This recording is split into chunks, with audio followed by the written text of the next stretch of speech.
Hi అండి, welcome back to the YouTube channel Puri and Giri. నేను ఈరోజు క్విక్ అండ్ ఈజీగా అయిపోయే హెల్తీ బ్రేక్ఫాస్ట్ రెసిపీని చూపించబోతున్నానండి. సో పీజీస్లో ఉండేవాళ్ళు, హాస్టల్స్లో ఉండేవాళ్ళు లైక్ మనకు నచ్చని బ్రేక్ఫాస్ట్ పెట్టిన రోజు, లేకపోతే మనం నిద్ర లేచే సమయానికి బ్రేక్ఫాస్ట్ అయిపోతుంటుంది కదా, అలాంటి రోజుల్లో ఈజీగా చేసేసుకోవచ్చు. మన దగ్గర కెటిల్ ఒకటి ఉంటే చాలండి. ఇదైతే క్విక్గా రెడీ అయిపోతుంది. అండ్ పీజీస్లో ఉన్న వాళ్ళే కాదు, ట్రావెలింగ్లో ఉన్నప్పుడు మనం ఎక్కడికైనా ట్రిప్స్కి ఆర్ ట్రావెలింగ్ చేస్తున్నప్పుడు మనకు అక్కడ బయట ఫుడ్ పడనప్పుడు కూడా మనం ఇది ఈజీగా రెడీ చేసేసుకోవచ్చు కెటిల్తో. నేను దీన్ని వచ్చేసి 3 టైప్స్ ఆఫ్ మిల్లెట్స్తో చేస్తున్నాను. అండ్ సో ఎక్స్ట్రా టేస్ట్ కోసం నేను ఒక సీక్రెట్ ఇంగ్రీడియంట్ని యాడ్ చేశాను. సో అవి మిల్లెట్స్ ఏంటి అని నేను ఏం యాడ్ చేశాను ఎక్స్ట్రా టేస్ట్ కోసం అని తెలుసుకోవాలంటే వీడియోని లాస్ట్ వరకు స్కిప్ చేయకుండా చూడండి.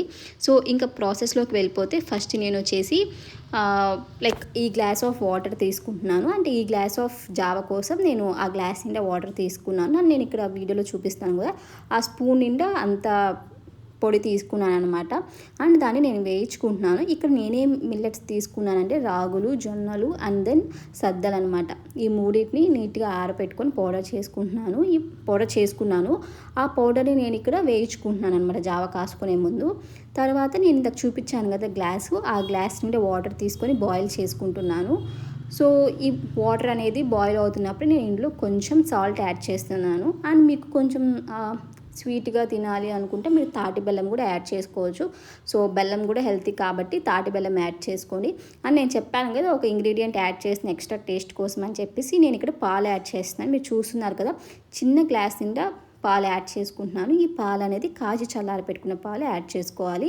సో మీకు పాలు నచ్చుతాయి అనుకుంటే మీరు ఎక్కువ కూడా మొత్తం ఈ పిండినంతా పాలతోనే మిక్స్ చేసుకోవచ్చు. నేనైతే హాఫ్ పాలు హాఫ్ నీళ్ళతో మిక్స్ చేసుకుంటున్నాను. ఇలాగా ఉంటలు లేకుండా నీట్గా మిక్స్ చేసుకోవాలి, కలుపుకోవాలండి. ఉంటలు ఉంటే జావ అనేది ఉంటలుగా అయిపోతుంది. సో మీరు నీట్గా మిక్స్ చేసుకోవాలి. ఇక చూపిస్తున్నాం కదా, నేను వీడియోలో స్లోగా నిదానంగా మిక్స్ చేసుకుంటున్నాను. ఇది మనం మిక్స్ చేసుకుంటున్న టైంలో అక్కడ ప్యారలల్గా వాటర్ అనేది బాయిల్ అవుతూ ఉంటాయి. వాటర్ కొంచెం బాయిలింగ్ స్టేజ్లోకి వచ్చాక మనం ఇక్కడ మిక్స్ చేసుకున్న ఈ పిండిని అనేది వేసేసుకోవాలి. ఇక్కడ మెయిన్ ఏంటంటే మనం ఇది వేసుకుంటున్నప్పుడు ఒక గరిటెతో మిక్స్ చేసుకుంటూ ఉండాలన్నమాట. అది పోసుకుంటూ ఉండాలి అండ్ గరిటెతో మిక్స్ చేసుకుంటూ ఉండాలి, లేకపోతే ఉంటలు కట్టేస్తుంది.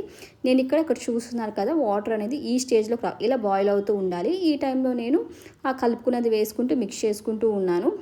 ఇలాగ వేసేసుకొని ఒక 2 మినిట్స్ లైక్ కొంచెం బాగా కలిసేంత వరకు ఇలా బాగా మిక్స్ చేసుకోండి. తర్వాత మీరు కొంచెం సేపు రెస్ట్ ఇచ్చేసేయచ్చు, మిక్స్ చేయని అవసరం లేదు. మీరైతే దీన్ని మీడియం ఫ్లేమ్లోనే పెట్టుకొని చేసుకోవాలి, హై ఫ్లేమ్లో పెట్టుకోకూడదు. సో ఇలాగ నీట్గా మిక్స్ చేసుకుంటూ ఉంటే ఇది అనేది బాగా మిక్స్ అయిపోతూ ఉంటుంది. మీరు చూస్తున్నారు కదా, నేను ఇక్కడ కొంచెం సేపు అయిన తర్వాత మళ్ళీ మిక్స్ చేస్తున్నాను. ఇలాగ బాగా బాయిల్ అయిపోయింది. ఒక 4 to 5 మినిట్స్ బాయిల్ చేసుకుంటే చాలండి. ఎందుకంటే ఆల్రెడీ మనం పిండిని వేయించుకున్నాం కాబట్టి పిండి అనేది ఉడికిపోతుంది. అంతే అండి, మనకు జావ అనేది రెడీ అయిపోతుంది. సో మీరు కూడా ట్రై చేయండి, ఇదైతే చాలా బాగుంటుంది. సో మీకు కొంచెం స్వీట్ అలా ఇష్టము అనుకుంటే కొంచెం బెల్లం వేసుకోండి. నేనైతే ఉప్పు ఒకటి యాడ్ చేసుకున్నాను. సో నేను చెప్పాను కదా, నేను ఒక స్పూన్ చూపించాను కదా, మీరు ఆ స్పూన్కి కరెక్ట్గా తీసుకుంటే మనకు ఒక గ్లాస్కి కరెక్ట్గా వస్తుంది. నేను కొంచెం ఎక్కువ తీసుకున్నాను కాబట్టి నాకు 1 గ్లాస్ కంటే ఎక్కువ వచ్చిందనమాట. సో మీరు చూస్తే నేను ఈ గ్లాస్లోకి తీసేసుకున్నాను. కొంచెం సేపు పక్కన పెడితే అది చల్లారిపోతుంది.